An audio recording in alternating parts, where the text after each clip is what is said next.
क्या है ये लीला? आप पढ़ करके देखो। भगवान श्री कृष्णचंद्र जो पधार रहे हैं, कहा?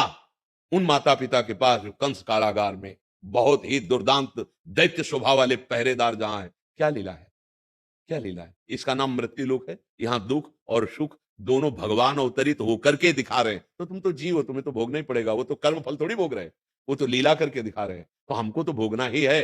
हाँ, नाम जप से, शास्त्र ज्ञान से हम उस कर्म को आराम से भोग लेते हैं।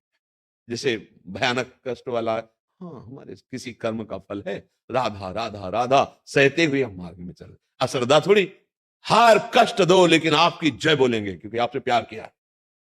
यहाँ कहां कहां कहां प्यार भगवान से? कहां प्यार? यहां कोई किसी से प्यार कर रहा है? प्यार का मतलब होता है अपने प्यारे को सजाना, प्यारे के सुख को देखना, अपने भारी से भारी दुख को प्यारे के सामने न रखना।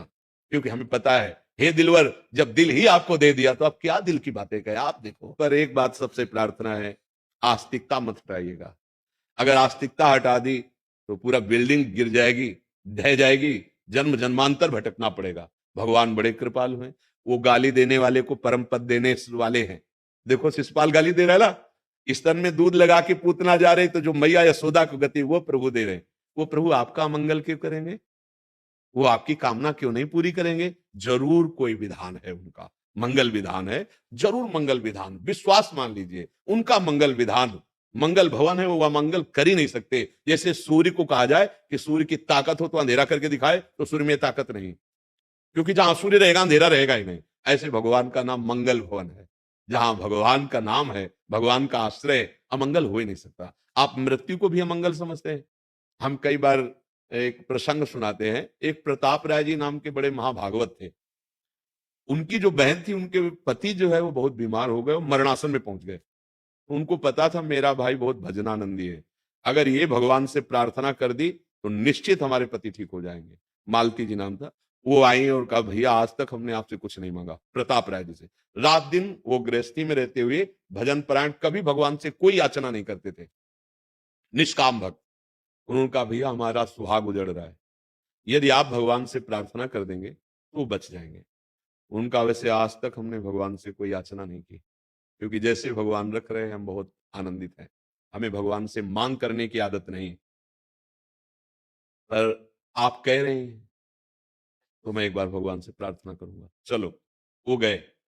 मूर्छावस्था में उनके पति थे बहुत, बस ये लग रहा था अब प्राण छूटे, अब प्राण छूटे। ऐसा सर लिया, गोद में रखा, नाम जप करते हुए ऐसे हाथ मस्तक पे कर रहे हैं, और पैरों के पास उनकी बहन मतलब उनकी पत्नी बैठी है।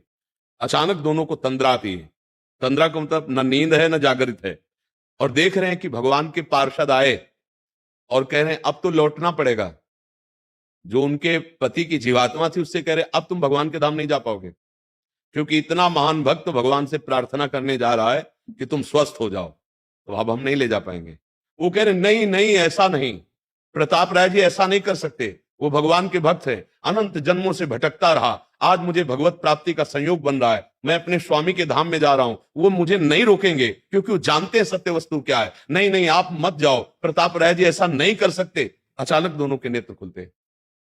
प्रताप राय जी ने कहा कि अभी अभी हमने, तो उन्होंने कहा अभी अभी हमने भी देखा। उनका भैया आप रहने दीजिए, मैं समझ नहीं पा रही थी। मैं समझ रही थी पति का अमंगल हो रहा है, मृत्यु हो रही, लेकिन अब समझ में आ गया पति अपने स्वरूप में भगवत धाम, मैं सदा ही यही मनाऊंगी कि वो सुखी रहे भगवान के धाम।